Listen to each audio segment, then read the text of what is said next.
Well, welcome everyone to our new cycle of implementation Beachside chats hosted by the UCLA Rapid, Rigorous, Relevant, or 3R Implementation Science Hub funded by NIMH and housed within CHIPS.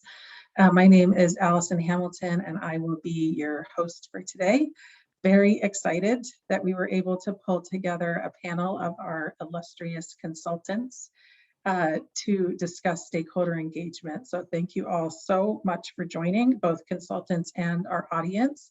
And we're really excited just to have a conversation. We have a few discussion questions in mind, but this is also a time when you all in the audience can ask questions and make comments as well. So it's very easygoing. It's not presentations or anything too formal. Truly just imagine today that you're sitting by the beach with some really wonderful scientists and you get to talk to them. That is basically our format for today.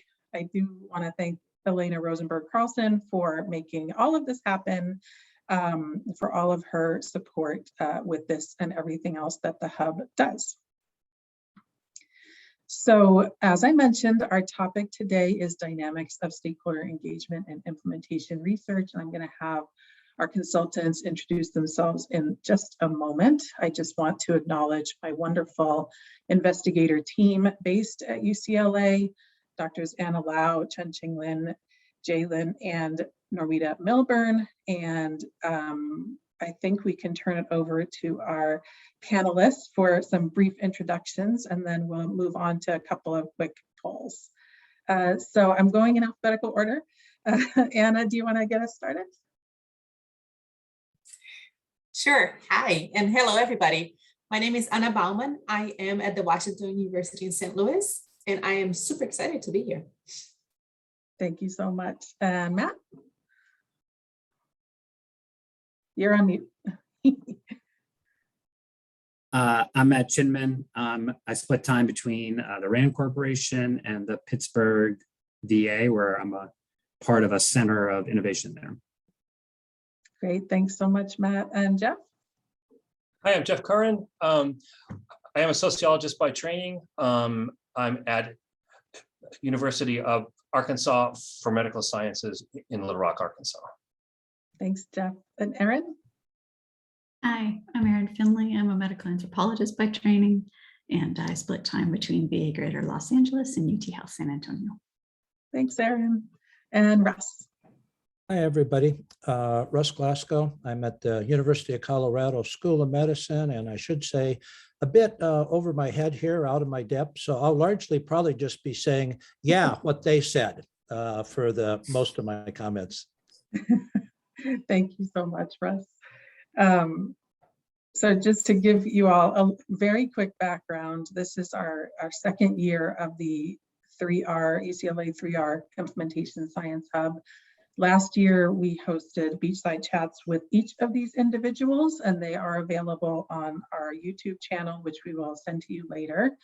And we wanted to kick off this year with all of us being able to chat together, and we'll be doing Beachside chats coming up over the next few months as well. So you can subscribe to our list, and then you'll get invitations for all of the upcoming events. So we will just do a couple of quick polls so we have a sense of who is in our audience, and then we'll get started. So Elena, can you help us with the couple of polls? Thank you.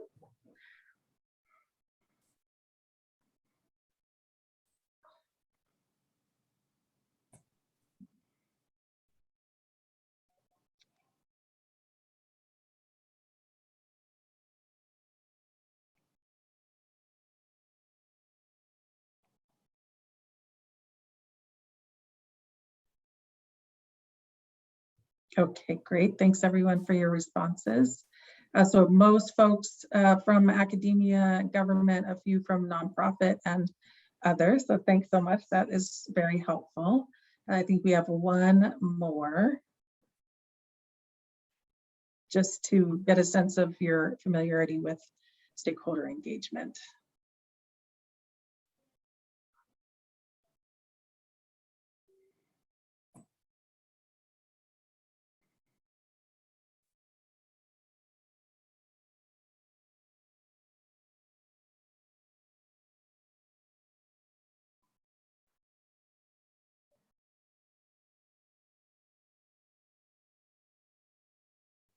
Okay, and in terms of familiarity, we have a little over a quarter very familiar, about half somewhat familiar, a handful not familiar, and a few who don't know what it is. So that is perfect. We have a fantastic audience for today. So what I'm going to do is stop sharing for a little while. We'll come back to the slides. We have some resources for you later on, but we want to just get started with our chat. So I want to also encourage everyone in the audience to put your questions and comments in the chat, which I will monitor, and Elena will help me monitor. So that's the space that we're going to use for your questions. I think, you know, from a big picture perspective with this topic, you know, stakeholder engagement has been on many lists of implementation strategies. It's critical, essential to what we do in implementation, working with people in different organizations, different settings, different contexts to do the work that we do in implementation.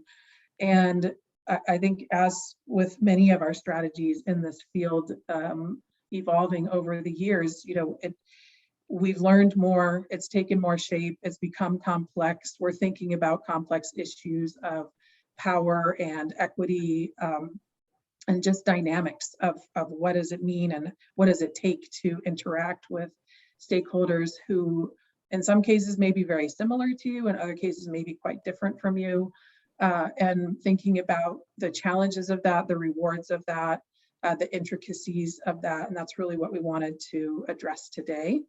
You know, once you start, at least in my experience of doing lots of stakeholder engagement, once you kind of think about articulating, well, how do you actually do that? It becomes a little trickier than just saying, oh, we're engaging stakeholders. So we wanted to dig into that a little bit more today. And I think that a starting place for us is just having us talk as a group and having the panelists reflect on what you think are necessary ingredients for stakeholder engagement. What comes to mind for you when you think about engaging stakeholders? Are there some must-dos, some principles that you live by when you're engaging stakeholders? And then we can take it from there. And anyone can get us started. We don't have to go in any particular order.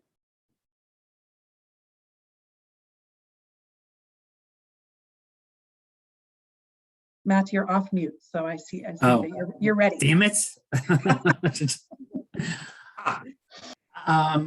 You know, part of, I think that, I love this topic, but one of the challenges I was thinking about when all the emails were going around, I mean, there are so many different kind of stakeholders, so many different kind of projects. It's hard to kind of have any sort of like universal necessarily, but I think ultimately, you know, you have to be coming to them with something that they need and want. Otherwise, you know, I mean, and that's maybe just shockingly obvious, but I mean, a lot of times I see, you know, researchers go into communities and, you know, they clearly are there to like extract something out, you know, some sort of knowledge or a test of, you know, a test of their thing. And, you know, if you're not there in a way that is going to generally, you know, meet a need that these organizations have,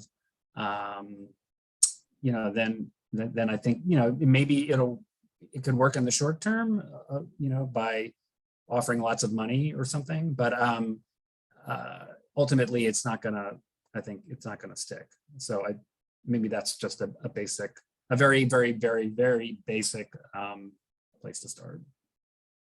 It's pretty foundational.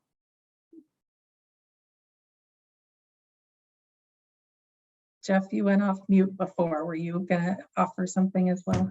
Sure, I was making fun of him for doing it without planning on it, thereby calling on you know, himself to answer. Yeah, so I would just add to it maybe that you know, for lots of the stuff that I have done and that we do, we're focusing on a context that we need to understand, because, you know, in the course of a project, the context is gonna have to adapt to something which we're trying to support adoption of, and we are going to have to adapt what we are trying to help people adopt to the context. So having a really strong understanding of what the context is like, how it operates, the challenges, the values of folks that are there. So, as a social scientist, as a sociologist, who was taught in school and still likes to kind of go to the places and, be in the places for a while just to try to come to an understanding of what's really happening and what are, the real challenges about trying to integrate oftentimes something new into what's already happening. And so to try to be there and to see what's happening so you can come to as personal and understanding of what's happening, to really kind of get into the shoes of the folks that you're trying to work with, to get a full understanding of it. So that's been an approach which we try a lot. I think COVID has maybe made that a little more challenging, because we used to just kind of do a lot of site visits and go to places and hang out there and watch, and I found that to be really of great value. Even if you think you already understand how the contexts work, going there with eyes of, okay, I have a thing in mind and we're going to try to help them to do more of it or less of it, or it's totally new. Having that opportunity, is often super helpful to gain a real feeling for it. And I think for us as people to try to gain as true of an understanding as possible, so we really feel the barriers, because we saw them happening, as opposed to just being told time is an issue, being in the place and seeing them fly around and going, oh yeah, this is really gonna be a challenge. So anyway. Mm-hmm. Thanks, Jeff. Sure. Could I just quickly follow up on Jeff's great point here, and then maybe add one other thing? But his notion about context and aligning context, I think, is critical. And I would just add to that, at least in my perspective, context is dynamic and it always changes. And so I think it's not enough to just adapt initially to do that, but to think about this as an ongoing iterative basis that you do longitudinally with your stakeholders or partners. And then the second point that I would just add is really a notion of listening, acting on feedback you have, and then reporting back what you've done to stakeholders. I see so many people talking about it, saying, oh, well, I had a great focus group, and boy, I really heard everybody, but then what did you do, about that based on it, and kind of getting back to showing that you're sincere about it rather than just checking the box. Sure. Deb has a great question in the chat, and I was hoping just to answer it for 2 seconds. Yeah, so, sure. So in some of the cases, the thing isn't happening yet. So you're seeing where it could fit. And that can be really helpful. I have a study now where we're trying to integrate a new behavior into community pharmacies that they've never done before, using a template to collect patient reported outcomes data. So they have never done the thing yet, but it's really great to watch it and to watch normal operations and then ask folks, okay, here's the tablet. Why don't you play around with it? How do you think you could fit this in? It doesn't seem like you guys are looking for anything else to do, but we're going to try this. How might it fit? Yeah, I totally agree with Jeff about the context. My challenge all the time is that I feel, because it's a research study, and not just like an implementation service delivery shop. I'm always disappointed in our ability to make all those contextual observations as happen as much as I want in the context of a time limited, money limited study. I think, and we need to look for ways to be able to do that in studies, that sometimes you have 2 years, 3 years, 5 years if you're lucky. But yeah, and we should totally do all those things, and maybe look, I don't know, maybe the Zoom revolution can offer different ways to try to get access to people, than we didn't have before. But I think that's the tension that I always see. Yeah, I agree. I want to say one thing, and then I want to cue up Anna, because I'm sitting here thinking, I wonder what Anna's thinking, and I want to hear what Anna's thinking. But, and I'm going to struggle to articulate this because it's something I struggle to deal with. So maybe y'all can help me say it better. Part of the real challenge for stakeholder engagement is being able to do it honestly, because when I go in as an implementation scientist, it's because I'm trying to accomplish something. And I'm also trying to evaluate something because I spend a lot of time in evaluation, which means I have parameters. To some extent, I can flex those parameters. To some extent, I can't.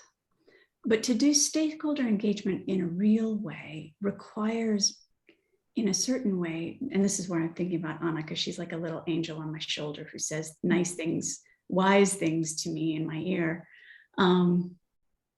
It requires sort of knowing what it is you're trying to accomplish, knowing what it is you can ask for in a way that's fair, and then knowing what it is you can promise in a way that's really honest. It's like, I have the ability to do this. I cannot promise more than that, but to do that in a way that is respectful of everybody involved, including you and the people you have made promises to about what you're going to do with their money.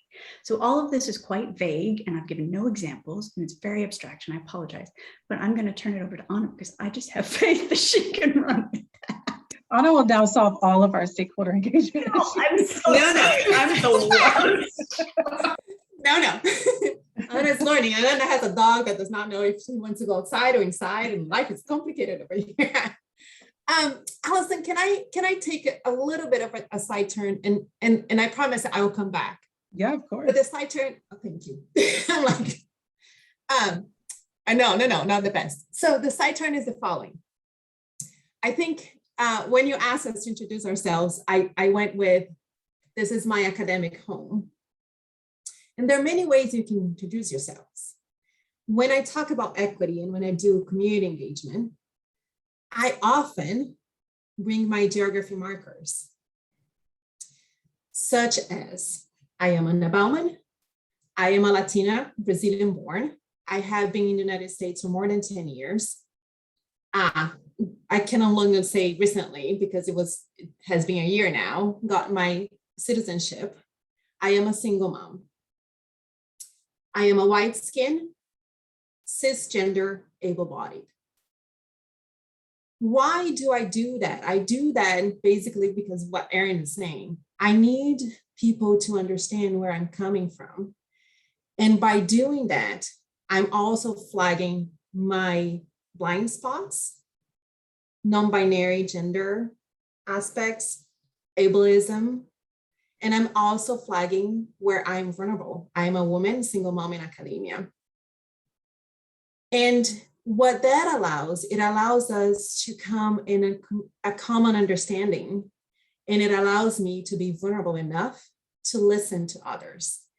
The only way we can do real, true community engagement, it is if you have listening space. And one of the things that I've learned is that if it doesn't hurt, you're not doing the right way, right? Because you're not allowing people to share their pains and what they want from us. And so when you are vulnerable and when you open the space for trust, you're able to do what Erin's asking in terms of, this is where I can meet you, this is where I can't. and where can we collaborate and co-engage together? So it's all of that everybody said, right? I'm just modeling how I do, which is not necessarily the only way. It's one of the ways, it's the way that works for me. So I think what's so interesting about that too, Anna, and everyone's comments is just thinking about the different personas that we have, and when do we choose to articulate dimensions of our identity or particular dimensions of our identities, and when and where and how does that happen? And is there, opportunity for us to maybe open up even that piece of engagement, which I think has a lot to do with what do we want people to know about us and what we're bringing into that context, that situation, the requests that we're making. And can those things shift? We have certain ways of doing things. We have ways, as we all did, introduce ourselves in a, sort of academic and particular way. And I think it's really interesting to just contemplate what we call on where in different spaces to relate to people, to be authentic, to acknowledge where we come from and where we don't come from. And so it's given me a lot of food for thought already, I would say, for sure. Yeah, I just wanted to mention one trick that I often use, is that, I'm not a clinician. And so I often use hey, I'm a sociologist. I don't have, I didn't create this practice that we're talking about, this guideline. I'm not a pharmacist. I don't fully understand, what's happening. So, you really have to teach me this stuff, and I'm going to watch. And just so you know, I'm going to ask a lot of questions that are probably going to be super obvious to you, but they're not to me. So that's often a thing about myself that I try to share a lot, because I think it helps, hopefully, to break through some of the like desirability bias or other kinds of bias that can happen when we're on the ground, especially rapidly, like when we're dropping in for a day or two, and, folks can sometimes, think about, oh, well, he probably wants to hear this. And so I try to sit there and go, look, if you hate this guideline, I want to hear about it. You are doing me a favor if you tell me how much you think that this thing stinks, because it's not my guideline. I'm not even a clinician. So I'm here to learn about what you think. That isn't as brave as what you said, Anna, about, some of the personal stuff, but for me, I wear that cloak as often as I can. I'm a sociologist. I don't fully understand this, and you need to tell me. Well, Yeah. that's sort of classic ethnography too, right? Like the cultural ignorance, just saying, hey, I can't even begin to understand where you, what you do, what you've experienced. So, I'm learning, basically constantly learning. Yeah, I definitely resonate with that too, because I think, and the context piece, so we've been doing a ton of work in the last few years in the military, and in contrast, like the military folks, they really respect credentials. So, but on the other hand, you're clearly not a military, I'm clearly not a military person. And so, a lot of times I just got my 20-year VA pin. I'll put that, any way you can connect, but also being just really honest about, I'm not from a military family. I don't know all the ins and outs of that. So really, help me understand, what's it like for you to be day to day and try to do this stuff. And so, it's interesting. I think every context has a different scramble of variables that I think pull for different aspects of ourselves. And so you just never know. And I think you need, just have the flexibility to sometimes go in with the super personal, like, and then other times go in with the credentials and, just be ready to do it differently in different ways. And it goes back to what you guys were talking about, knowing the context, right? And so it's not just being the helicopter scientist and going and saying, hey, I have this fantastic intervention, right? It's getting to know the context and learning about the history and learning about your audience, because those variables do change depending on, and should change depending on the context and the audience, right? And I think so.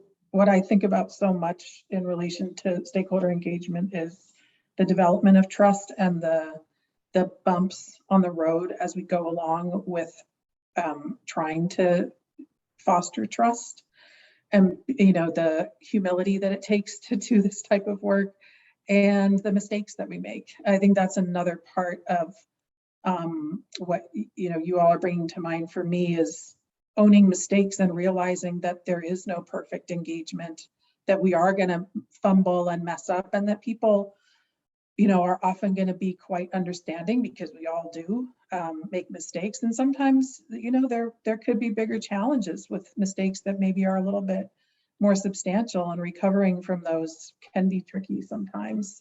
But, I think it's not so much expecting we won't have those challenges or bumps in the road, but how do we recover from them? What impact have they had on the trust that we're trying to foster? And are there additional steps that we need to make? Usually, in my experience, it means more listening, more learning, more humility, more stepping back and saying, okay, I have a lot more to figure out here. I mean, we could all go around and give mistakes, because there's I just made a huge mistake the other day, because and so I've been working with the Coast Guard to try to get them to do sexual assault prevention. And someone, I guess, in this group of folks that I was working with, just randomly included in an email the address of the admiral, super high up person. And so then I just kept on including the admiral in all my emails, because I'm like, maybe this means I get to shoot up all my asks and wants and desires up to the top person.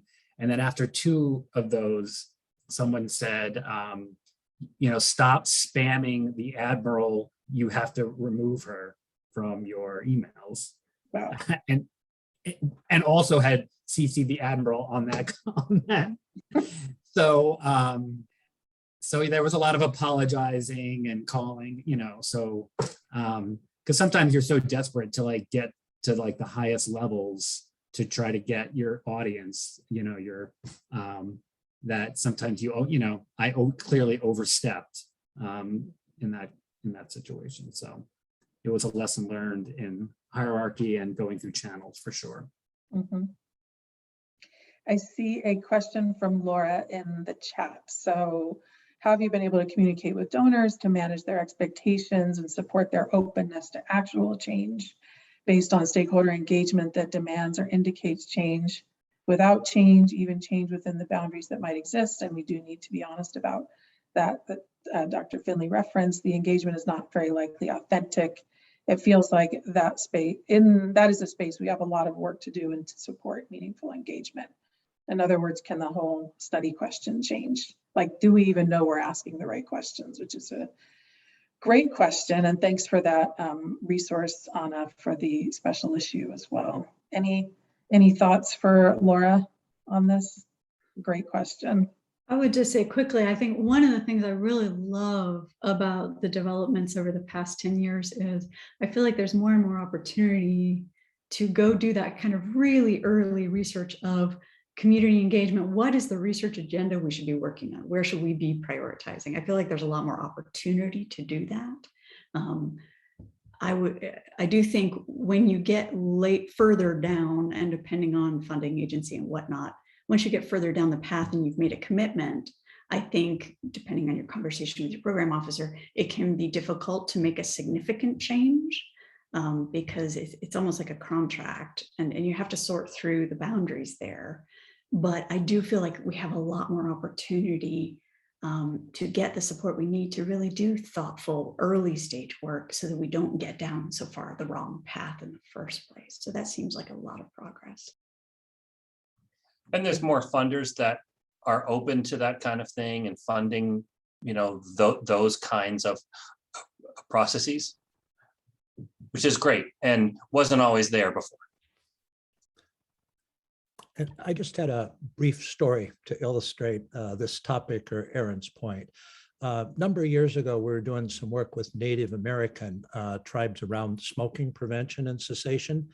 And we thought we started out and had a great entree. We worked with a tribal organization of Native individuals that went out and contacted the various tribes and things we were working with to do that. And we set up, we had a joint presentation, presented about, what the options are, how we could tailor and what the adaptations were around smoking and how we could work to prioritize what the specific issues were.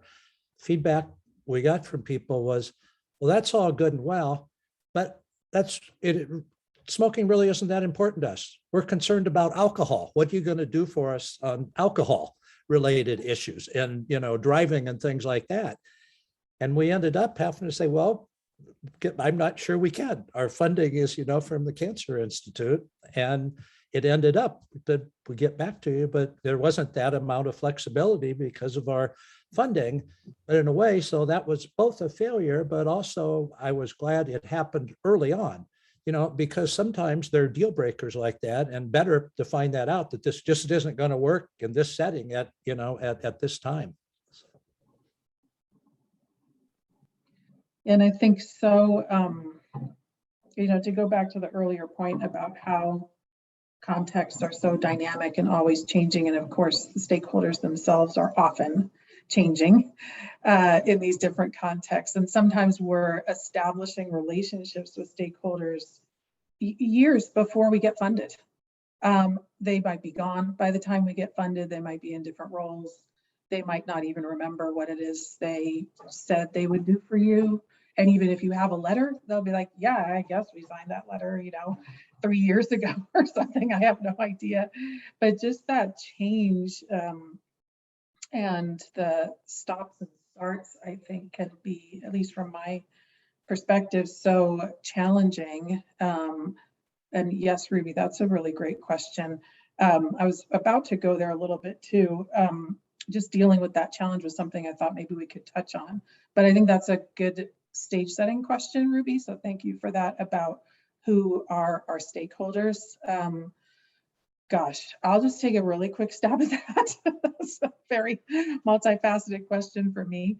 So I'm in the VA and do implementation research in the VA, and I also do implementation research in community-based settings, particularly HIV service organizations. So my stakeholders really span from the government and the work that we do within the VA healthcare system to the service sector, publicly funded clinics. And that's, I would say most of the stakeholders that I'm working with are in one of those two very broad settings. And other folks can share their stakeholders as well.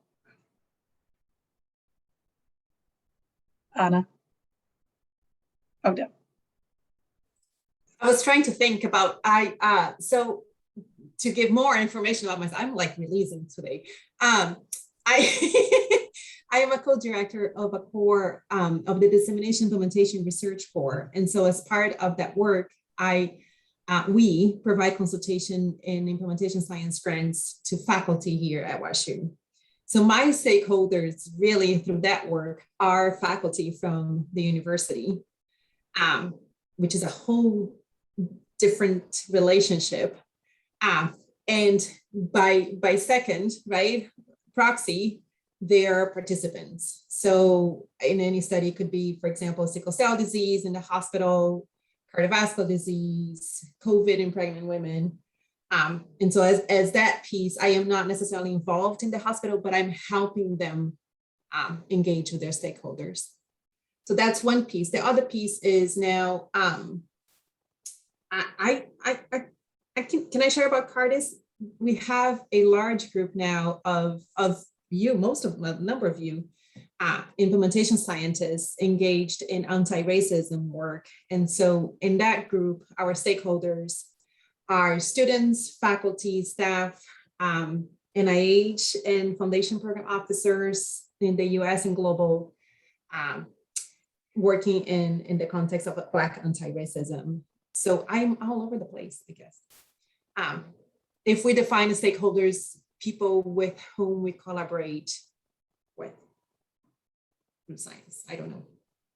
Yeah, I really think about it as the variety of people who either do have or potentially will have a stake in what it is that I'm trying to do, what others are trying to do, like what might they possibly have invested in this, or what am I hoping that they will invest in it? But I love that idea of, it's an anthropological concept from a long time ago, like what is at stake for the people that we're trying to work with and for whom we work, and just trying to understand that from multiple perspectives as best we possibly can. And I see Ida's question as well about how to work toward research models where the research questions themselves originate with community members or organizations who are most affected by health disparities. There's a lot of expertise in this group on that topic. I mean, like CBPR and community-based participatory research is the obvious one, and that there are way more expertise in in like Nina Wallerstein and some others who are experts in that, and so that's, I think, one of the struggles that I've had with Ida's issue is having the time and the money and the resources to do that hanging out with folks over a long period of time. One thing that RAND did a while back was, so RAND, we're a big soft money shop. And so you've got to have coverage from certain projects. But when you're creating proposals, they'll give you a little bit of money to write that proposal. Not enough, but at least a little bit. But then they created this CBPR bid and proposal pot of money where they would actually give you some funding to do that kind of hanging out.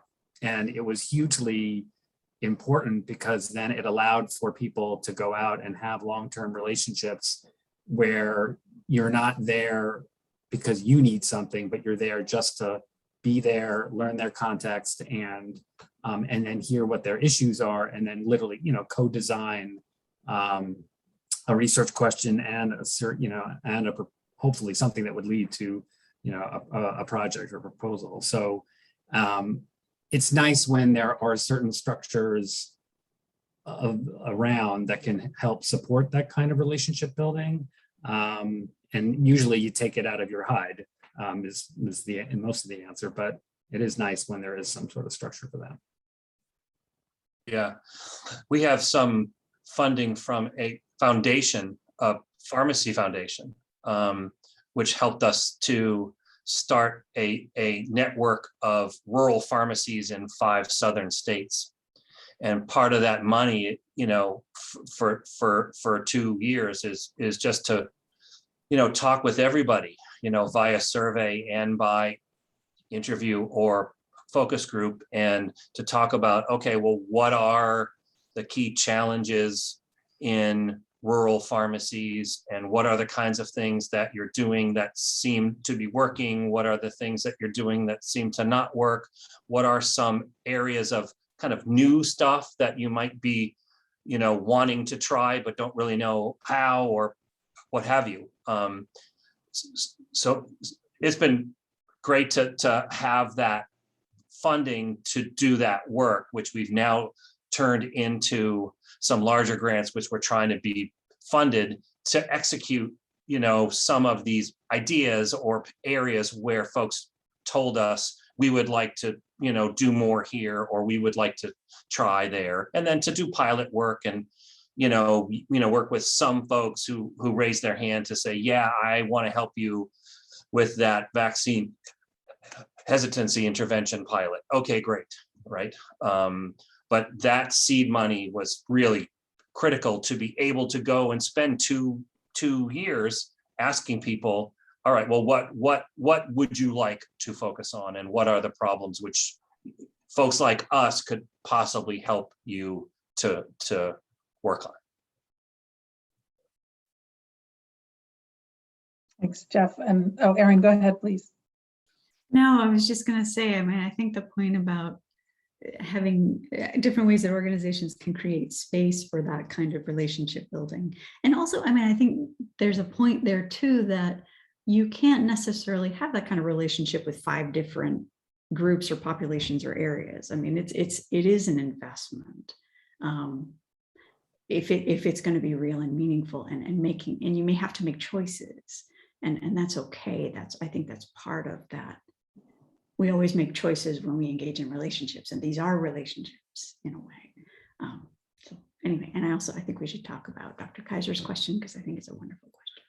Yes, thanks, Bonnie. So just in the chat, what strategies do you use to make sure you're including the full range of relevant stakeholders, particularly those who are less empowered or engaged?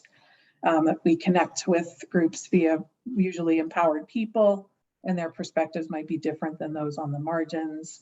Can think of examples where leaders told me something really different than other community members that totally changed what was feasible or ethical, but how do we make sure we aren't missing such varied perspectives, especially when gatekeepers might not be aware, and then maybe gatekeepers are actually keeping gates around people who they don't want to articulate their possibly different concerns or priorities. Anyone have thoughts on that? Yeah, go ahead, Erin, please. No, just to even take it a step further. I mean, I think we often have a myth that there's a community and they all feel the same way, when obviously that's nonsense. As soon as you get out there, there's a zillion communities, and there's a lot of people with a lot of opinions and experiences, and there is going to be that murkiness, and being able to be thoughtful about, okay, understanding that range of perspectives, and how do we work with that, and how do we do our best to be responsive to what may be a range of requests in how we approach the work. And it's a challenge.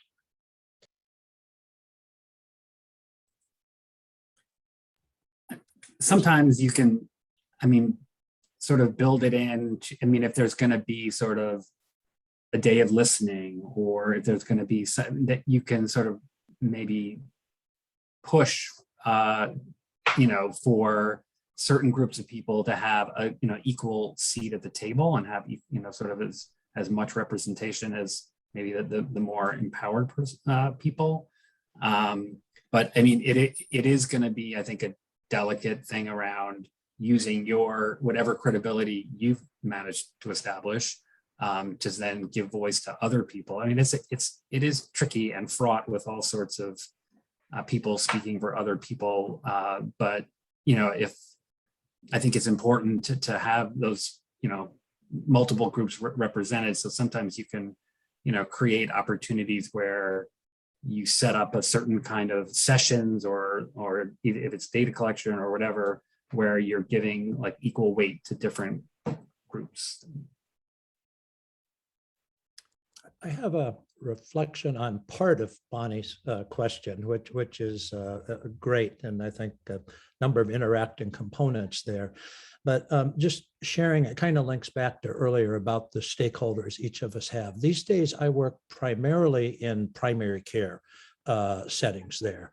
And for us, I like to think about at least kind of 4 different types of stakeholders there. It, of course, varies and depends on the setting and the issue, but definitely, patients and families we work with. Importantly, and something that took me a while, and I think I often is left out, my experience, or what I call my phrase is kind of frontline workers, or people that deliver things. And that can be like nursing assistants, things like that, clinicians of various types, nurses and physicians. And then this varies even more, but some type of decision maker whether that's the person that has the finances or the decisions or what.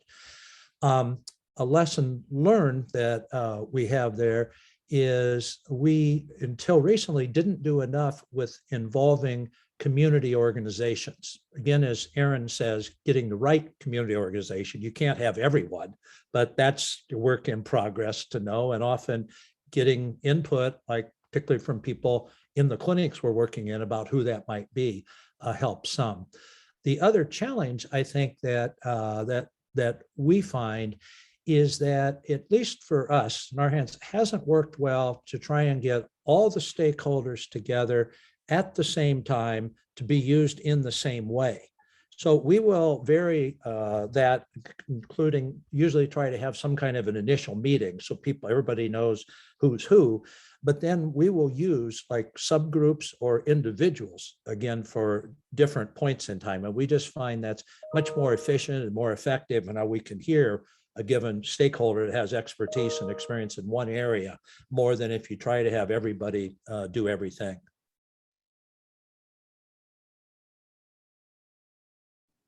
Thanks, Russ, and everyone. I see a great question from Alejandra, and what may be the last question that we can handle. This went very fast, as I thought it would. And we have just a couple more things to share with you, but let's see if we can get a little bit into this question before we wrap up, which is about how to go about the stakeholder engagement process following a scientific approach. Because I'm paraphrasing, sorry, hopefully doing a decent job of it, but being more scientific could have some unintended consequences, given that building relationships doesn't usually follow a structured process. Any thoughts about the tension between being scientific and building organic relationships? Lovely question. Excellent. That's a lovely career, actually. So please just go for that. Please. That would be great. I will say that is the question I have been mulling on all weekend, trying to think about this panel. So I'm so glad you articulated it much better than I did. And if you could answer it, that would be lovely. That's probably one of my bigger struggles too, because especially when I've done more grassroots stakeholder engagement, my priorities and the priorities of the people that I'm doing that work with are usually quite different, and my timeline is vastly different. So when I say, yeah, I might have something to say about that in 5 years, those particular stakeholders will say, why would it take you 5 years and X millions of dollars to figure that out? Because I need an answer, next month, or I needed an answer already. So it is a perpetual tension in my own experience. I mean, it seems like we're kind of using some common principles.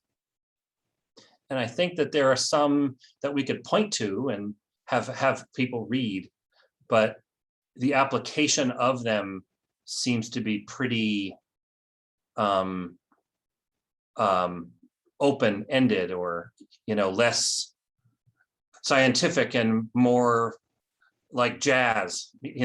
I mean, it's sort of like, well, I kind of know what key it's in, and I kind of know where I want to end, but how I'm going to get there, I think I'm just going to try this, and this. So. Well, I'm already starting to feel like we need like a day-long field meeting about stakeholder engagement, because there is really a lot more to discuss. And I just want to give the panelists a chance to share any wrapping up thoughts. I don't really want to stop the panel, but I know people have to move on to their next meeting. So any closing thoughts from folks before we just shift back to our slides for a couple of moments, just to share a couple of resources?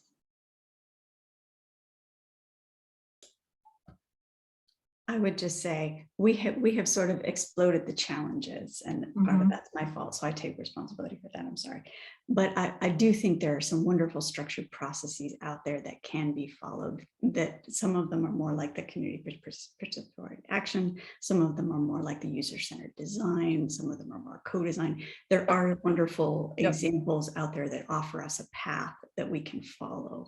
They do not answer all the questions for us about how to strike the right balance, but there are pathways out there. So I hope we haven't been too complicated.